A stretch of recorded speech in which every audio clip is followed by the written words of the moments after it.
Hello students, myself Junaid Ahmad और आज की इस वीडियो में हम करने जा रहे हैं एवरेज वेलोसिटी के 2 स्पेशल केसेस।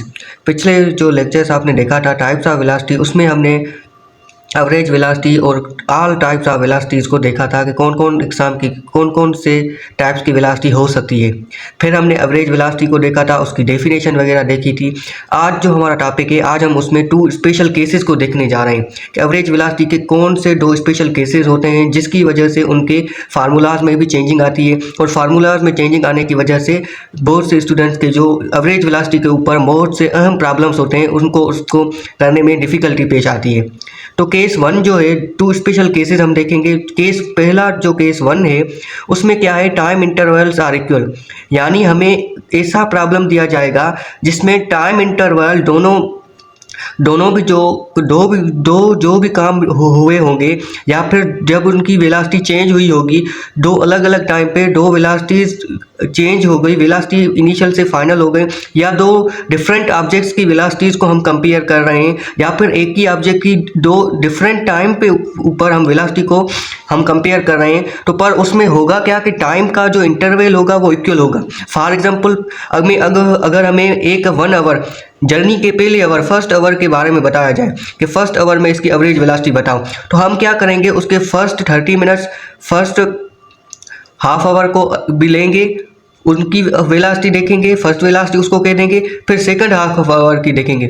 अगर इस हिसाब से आपको टाइम जो है बराबर दिया जाए कि पहला हाफ आवर बाद वाला सेकंड हाफ आवर, तो इस एग्जाम के ऐसा अगर आपको प्रॉब्लम दिया जाए तो उसमें आप केस नंबर 1 वाला फार्मूला यूज़ करेंगे क्या, एवरेज वेलोसिटी को फाइंड करने के लिए। और इसका एक बहुत अच्छा सा नाम है इस केस नंबर 1 का, जिसका नाम है अर्थमेटिक मीन। अर्थमेटिक मीन हम केस नंबर 1 को कहते हैं, जिसका जो फार्मूला जो है वो ये बनता है। एवरेज वेलोसिटी को फाइंड करने के लिए v1 को हम सम अप कर देंगे v2 से और दोनों का हाफ कर देंगे, यानी जो भी हमारे पास v1 है उसको v2 के साथ प्लस करके जो भी हमारी रिजल्ट आएगी उसका जो हाफ होगा वो उसका क्या हो जाएगी, वो उसकी एवरेज वेलोसिटी आ जाएगी। ये इसका केस नंबर 1 यानी अर्थमेटिक मीन का फार्मूला बनता है। और ये तभी वैलिड है, हमने पहले भी डिस्कस किया कि when time is divided equally, time को इक्वल, जर्नी के टाइम को हाफ कर दिया जाए, यानी इक्वली उसको डिवाइड कर दिया जाए। फॉर एग्जांपल टोटल 30 मिनट है तो पहले 15 मिनट वाली वेलोसिटी को v1 और बाद वाले 15 मिनट वाली वेलोसिटी को v2 कहेंगे। इस हिसाब से अगर 32 मिनट्स हैं तो 16 हो जाएगा, अगर 40 मिनट है टोटल टाइम तो 20 मिनट हो जाएगा। तो इस हिसाब से अगर आपको टाइम इक्वली कह दिया जाता है तो इस वाले केस को हम केस नंबर 1 कहते हैं, जिसको हम मैथमेटिकली या फिजिक्स की लैंग्वेज में हम जो नाम देते हैं वो होता है अर्थमेटिक मीन। और उसमें जो फार्मूला यूज होता है वो क्या होता है, v1 + v2 डिवाइडेड बाय 2। समझ में आ गई। अब इसके ऊपर हम एग्जांपल करते हैं जिससे आपको मजीद क्लियर होगा कि ये फार्मूला कैसे काम करता है। फॉर एग्जांपल के एक एग्जांपल दिया गया है, car moves with 20 metre per second for first half hour of the time and 10 metre per second for second half of the time. अब आपको टाइम नहीं बताया पर उसने हाफ कह दिया है, तो फर्स्ट हाफ ऑफ टाइम क्या है, यानी जो भी टाइम है उसका जो पहला आधा हिस्सा उसमें उसकी वेलोसिटी कितनी हुई है, 20 मीटर पर सेकंड, और इस 20 मीटर पर सेकंड को हम v1 कह देंगे। बकाया जो हाफ ऑफ टाइम है उसमें उसकी क्या वेलोसिटी है, 10 मीटर पर सेकंड, जिसको हम v2 कह देंगे। जब हम उसको फार्मूला में प्लस कर देंगे 20 + 10, जिसका रिजल्ट बनता है 30, और उसका हाफ कर देंगे यानी 2 से डिवाइड कर देंगे, तो एवरेज वेलोसिटी क्या हो जाएगी, 15 मीटर पर सेकंड। तो ये हम फार्मूला किस तरीके से यूज किया, जब दूसरा केस भी देखेंगे आप इसको कैसे पहचानेंगे कि किस केस में कौन सा वाला फार्मूला यूज करना है, आप उसकी स्टेटमेंट को समझने की कोशिश करें। अब इस स्टेटमेंट में आप देखें कि first half of the time and half of the time कह दिया, इसका मतलब है यानी जो भी टाइम दिया गया है उसका पहला आधा हिस्सा और बाद वाला आधा हिस्सा, पहले वाले आधे हिस्से को v1, दूसरे वाले को v2, दोनों को सम अप करो, उसका हाफ कर दो, आपको एवरेज वेलोसिटी मिल जाएगी। अब इसी के ऊपर एक और एग्जांपल देखते हैं, फिर हम केस नंबर 2 पे ऊपर चलते हैं। अब bike travels for equal time interval with velocities 12 and 6 metre per second. अब इक्वल टाइम कह दिया तो ये हमने यहाँ पे देखा था तो only valid when time is divided equal, या तो उसको टाइम को हाफ के हिसाब से कह दिया जाए कि हाफ टाइम में ये हुआ है, हाफ दूसरे वाले हाफ में ये हुआ है, या फिर उसको कह दे कि इक्वल टाइम है, ये वाले अल्फाज आ जाएं, या हाफ वाला first half of time, first half of journey, यानी इस हिसाब से कुछ कह दिया जाए तो आपको हमेशा v1 + v2/2 एवरेज वेलोसिटी के लिए ये वाला फार्मूला यूज करना है। अब आपने फिर से ये कर दिया, 12 को सम अप कर दिया 6 से, उसका हाफ कर, उसके रिजल्ट का हाफ कर दिया, जो बन गया क्या, 9 मीटर पर सेकंड। ये क्या आ गया हमारे पास, एवरेज वेलोसिटी। अब देखें कि हमारे ऊपर जो केस नंबर 2 बनता है उसको हम कहते हैं हार्मोनिक मीन। पहले का नाम क्या था, अरिथमेटिक मीन, और दूसरे का क्या नाम है, हार्मोनिक मीन। अब आप इसको कहते हैं कि इसमें क्या होता है कि टाइम हमारा इक्वल नहीं होता, टाइम हमारा अलग अलग अनइक्वल लगता है, बल्कि जो उसने डिस्टेंस कवर कर लिया होता है। अब आप देखो कि हमने वेलोसिटी का फार्मूला जनरल क्या पढ़ा है, डिस्प्लेसमेंट अपॉन में टाइम। अब पहली बार फार्मूले में क्या था कि दोनों का टाइम सेम था। टाइम जब सेम हो गया तो उसमें क्या बन रहा था, v directly proportional to displacement. अब जो ये दूसरे वाला है इसमें डिस्टेंस बराबर हो जाएगा, तब वेलोसिटी क्या हो जाएगी, इन्वर्सली प्रोपोर्शनल हो जाएगी टाइम के। और इसी को हम बेसिक जब हम कोचिंग क्लासेस लेते हैं तो उसमें यही इसी डेरिवेशन को यूज़ करते हैं, जब यानी वेलोसिटी को इन्वर्स लेते हैं टाइम के हिसाब से। क्यों? क्योंकि दोनों सिचुएशंस में डिस्टेंसेस इस केस में बराबर होते हैं। जब वो लेते हैं तो उस पहले केस में क्या लेते हैं, v directly proportional to displacement. क्यों? क्योंकि उसमें टाइम इक्वल होता है। अब पहले का नाम क्या था, अरिथमेटिक मीन, दूसरे का हार्मोनिक मीन। इसमें कौन सा फार्मूला यूज़ करेंगे, अब ये देखो कि एवरेज वेलोसिटी के लिए इसमें कौन सा फार्मूला यूज़ करेंगे। पहले तो जो पहले जर्नी यानी पहले उसका जो टोटल डिस्प्लेसमेंट है या टोटल डिस्टेंस है, उसका जो टोटल मुफासला है, उसका जो पहले पहला जो आधे टाइम में यानी उसकी जो पहली आधी डिस्प्लेसमेंट है उसमें जो भी टाइम हुआ है, क्योंकि डिस्प्लेसमेंट क्या होगी, इक्वल होगी, या डिस्प्लेसमेंट हाफ के कह देगा या फिर दोनों केसेस में डिस्प्लेसमेंट इक्वल कह देगा। अगर हाफ ऑफ डिस्प्लेसमेंट कह दे तो उसमें क्या होगा कि पहले हाफ ऑफ डिस्प्लेसमेंट में जो भी टाइम लगेगा उसमें अगर उसने जो भी वेलोसिटी कवर कर ली होगी उसको हम v1 कह देंगे। और दूसरी same second half of displacement यानी उतनी डिस्प्लेसमेंट सेकंड टाइम अगर वो करता है तो वो जितना टाइम लेने में उसकी जो रफ्तार होगी वो क्या हो जाएगी, v2।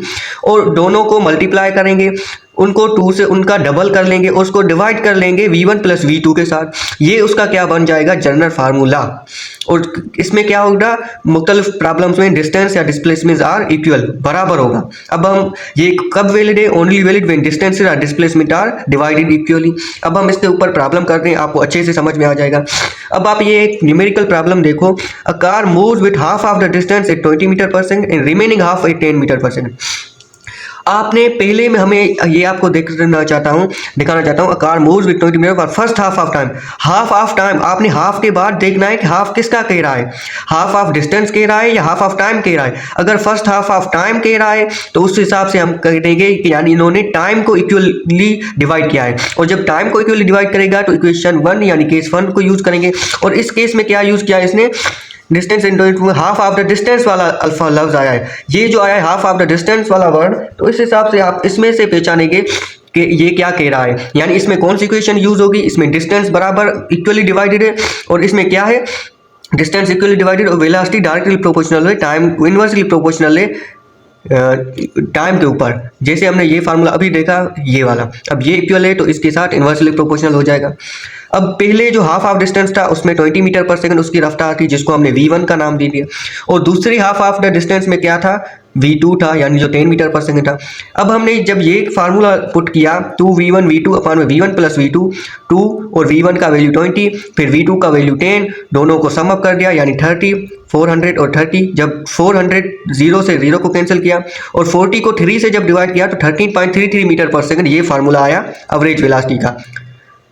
इस केस में क्या था, डिस्प्लेसमेंट इक्वल था। अब आप जनरल जो फार्मूला होता है मोस्टली केसेस में क्या होता है कि एवरेज वेलोसिटी के v1 प्लस v2 ये एक जनरल फार्मूला भी है और टाइम इक्वल के हिसाब से भी है। ये आप देखो ये हमने यूज़ किया था। अब आप यहाँ पे देखो, अगर मैं किसी को पता ही नहीं है इस स्पेसिफिक केसेस के तो वो क्या करेगा कि हर केस में यही फार्मूला यूज़ करेगा। जब ये फार्मूला हमने यूज़ किया 20 प्लस 10 दोनों का जो सम आ जाएगा वो क्या आ जाएगा, वो 30 आ जाएगा और 30 को 2 से डिवाइड कर देंगे तो हमारा 15 मीटर पर सेकंड हो जाएगा। और हमारा जो 15 मीटर पर सेकंड था ये आ गया। अब आप देखो 15 मीटर पर सेकंड क्यों आ गया, क्योंकि टाइम वाज नॉट इक्वल। अगर टाइम इक्वल होता तो हमारा ये फार्मूला वैलिड होता। अब आप देखो कि हमारे पास इसी एक प्रॉब्लम में 2 एग्जाम के आंसर्स आ गए 13.33 और 15 मीटर पर सेकंड। और ऑप्शंस में आपको ये दोनों दे दिए जाएंगे। आपको अगर दोनों केसेस के बारे में नहीं पता तो आप ये टिक करके आओगे, पर ये गलत है क्योंकि इन्होंने डिस्टेंस इक्वल कहा है, टाइम इक्वल नहीं कहा, तो ये फार्मूला गलत लगेगा, ये फार्मूला इस केस में नहीं लगेगा और पहले वाला करेक्ट आंसर हो जाएगा। जाएगा। तो इसीलिए आपको मैंने कहा था कि ये स्पेशल केसेस आपके लिए इंतहाई अहम है एग्जाम के पॉइंट ऑफ व्यू से, और ये बहुत सारे इसके ऊपर न्यूमेरिकल प्रॉब्लम्स और जो क्वेश्चंस आते हैं ये इसी कॉन्सेप्ट के बेस पे होता है और बहुत ज़्यादा पूछे जाते हैं। तो इनको आपने अच्छे से समझ लेना है और इनको यूज़ करना है ताकि आपको इन इमरजेंसी इन जब एग्जाम का टाइम हो तो आप इसमें परेशान ना हो और अच्छे से समझ सकें कि यहाँ पे कौन सा वाला केस यूज़ होने वाला है। अब एक केस 2 के ऊपर एक दूसरा जो प्रॉब्लम है हम वो करते हैं।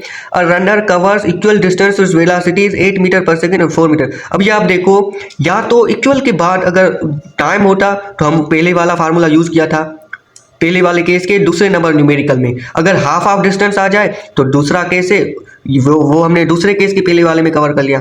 तो इस हिसाब से आपने इक्वल के बाद वाला वर्ड देखना है कि टाइम है तो वो पहले वाला केस हो जाएगा, अगर डिस्टेंस है तो केस नंबर 2 हो जाएगा। अगर इक्वल के बाद और हाफ के बाद ये आपने वर्ड पे पर अगर फोकस कर लिया तो एवरेज वेलोसिटी के दो स्पेशल केसेस, एवरेज वेलोसिटी का पूरा कॉन्सेप्ट, उसके पूरे न्यूमेरिकल्स आपसे कभी भी गलत नहीं होंगे। अब हमने देखा इक्वल डिस्टेंस यानी केस नंबर 2 है, हमने देखते ही पहचान लिया। अब हम कौन सा वाला फार्मूला यूज़ करेंगे, 2v1 v2 अपान में v1 प्लस में v2। हमने 2 पुट किया, v1 8 जिसका वैल्यू 8 है, v2 का वैल्यू 4 है और दोनों को सम अप कर लिया जिसका वैल्यू आ जाएगा 12। इनको मल्टीप्लाई कर लिया 64। जब 64 को डिवाइड करेंगे 12 से हमारा ये वाला वैल्यू आ जाएगा। तो ये क्या है, ये दोनों बेसिक हैं और स्पेशल केसेस हैं एवरेज वेलोसिटी को फाइंड करने के लिए। तो आपसे यही एक गुजारिश है कि इस केसेस को अच्छे तरीके से समझें, इनको यूज़ करें, न्यूमेरिकल्स के डिफरेंट केसेस को देखें और अच्छे से, क्योंकि एवरेज वेलोसिटी हमारा एमडीके के सिलेबस का हिस्सा है तो लाजमी तौर पर इस टॉपिक के ऊपर आपसे क्वेश्चन पूछे जा सकते हैं और आते भी हैं काफ़ी एमडीके या फिर जनरल आप मॉक एग्जाम्स वगैरह देते हैं, मॉक टेस्ट वगैरह देते हैं तो ऐसे ही आपसे क्वेश्चन पूछे भी जाते हैं। और आप एक केसेस अगर नहीं पढ़े होते तो आपको कोई एक ही फार्मूला को यूज़ करेंगे, या केस नंबर 1 वाला या केस नंबर 2 वाला, केस को आइडेंटिफाई नहीं कर सकेंगे और आपके मुख्तलिफ न्यूमेरिकल्स गलत हो जाएंगे। तो that's all for today, thank you, जज़ाकल्लाह। एवरेज वेलोसिटी के ऊपर अच्छे से ग्रिप करें।